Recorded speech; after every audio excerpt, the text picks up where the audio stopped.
నమస్తే అందరికీ. ఈరోజు ప్రతి తల్లిదండ్రులకి ఉపయోగపడే ఒక ముఖ్యమైన విషయం గురించి మనం మాట్లాడుకుందాం.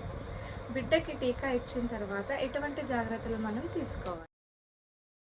టీకా తర్వాత జ్వరం వస్తే ఏం చేయాలి? నొప్పి లేదా వాపు వస్తే ఏం చేయాలి? ఏ లక్షణాలు సాధారణం? ఎటువంటి లక్షణాలు ఉంటే వెంటనే డాక్టర్ని సంప్రదించాలి? ఈ విషయాలన్నీ మనం ఈ వీడియోలో తెలుసుకుందాం. టీకా వేసిన తర్వాత సాధారణంగా కనిపించే లక్షణాలు. మొదటగా ఒక విషయం గుర్తుంచుకోండి.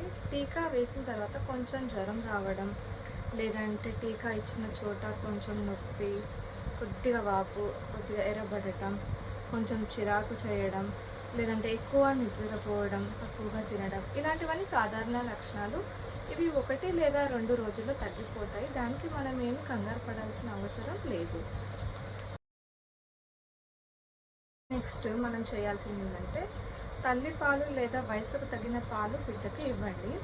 ఇలా మనం తరచుగా తల్లి పాలు లేదా వయసుకు తగిన పాలు బిడ్డకి ఇవ్వడం ద్వారా ఫ్లూయిడ్స్ అనేవి బాడీకి ఎక్కువగా వెళ్ళి తొందరగా కోలుకోవడానికి అది సహాయపడుతుంది.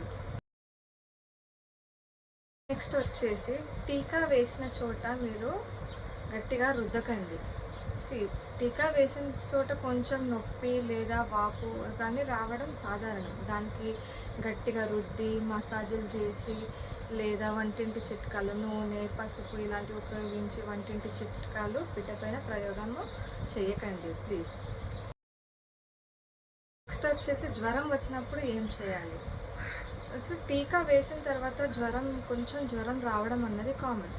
ఒకవేళ డాక్టర్ ఏదైనా జ్వరం మందులు ఇస్తే కనుక డాక్టర్ సూచించినట్లు మాత్రమే వాడండి. ఓకే, మీకు నచ్చినట్లుగా మీరు జ్వరం మందులు అవి తెచ్చుకొని మీ ఇష్టపూర్వకంగా మెడిసిన్స్ ఏమి వాడొద్దండి. టీకా వేసిన తర్వాత ఇంకా మనం ఏం చేయాలి? మోస్ట్లీ బిడ్డకి లైట్ అంటే తేలికపాటి దుస్తులు వేయడానికి ట్రై చేయండి. విశ్రాంతిని ఇవ్వండి. బిడ్డకి సౌకర్యంగా మీరు ఉంచండి. నెక్స్ట్ మనం మోస్ట్ ఇంపార్టెంట్ థింగ్ గురించి మాట్లాడుకుందాం. ఏంటంటే ఎప్పుడు మనం వెంటనే ఆలోచించకుండా డాక్టర్ దగ్గర మనం సంప్రదించాలి. సో మనం ఎప్పుడు డాక్టర్ని సంప్రదించాలని అంటే బిడ్డకి 1 or 2 కంటే ఎక్కువ ఫీవర్ వచ్చినట్లయితే మనం వెంటనే డాక్టర్ని సంప్రదించాలి. ఇంకా బిడ్డకి శ్వాస తీసుకోవడంలో ఇబ్బంది పడుతున్నారు అని అంటే వెంటనే డాక్టర్ని మనం సంప్రదించాలి. టీకా వేసిన చోట వాపు ఎక్కువగా ఉంటే కూడా మనము వెంటనే డాక్టర్ దగ్గరికి వెళ్ళిపోవాలి. ఇంకా బిడ్డ చాలా నీరసంగా ఉండి జ్వరం చాలా హై అయిపోయి నీరసంగా అయిపోయి ఫిట్స్ అట్లాంటి లక్షణాలు ఏమైనా కనిపిస్తే కూడా మనము వెంటనే డాక్టర్ దగ్గరికి వెళ్ళిపోవాలి. ఇంకోటి ఏంటంటే 2 లేదా 3 గంటల సేపు బిడ్డ ఆగకుండా ఏడుస్తున్నారు అని అంటే కూడా better to go and consult the doctor. టీకాలు అనేవి అనేక ప్రమాదకరమైన రోగాల నుంచి బిడ్డలను రక్షిస్తాయి. కాబట్టి మీరు తప్పకుండా ఈ టీకాల షెడ్యూల్ అనేది టైం టు టైం పాటించండి. అలాగే ఇప్పటి వరకు నా వీడియో చూసినందుకు మీకు చాలా thanks.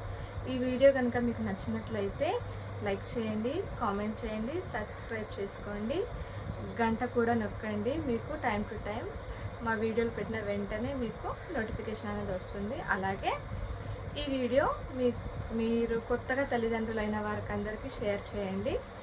Thank you so much.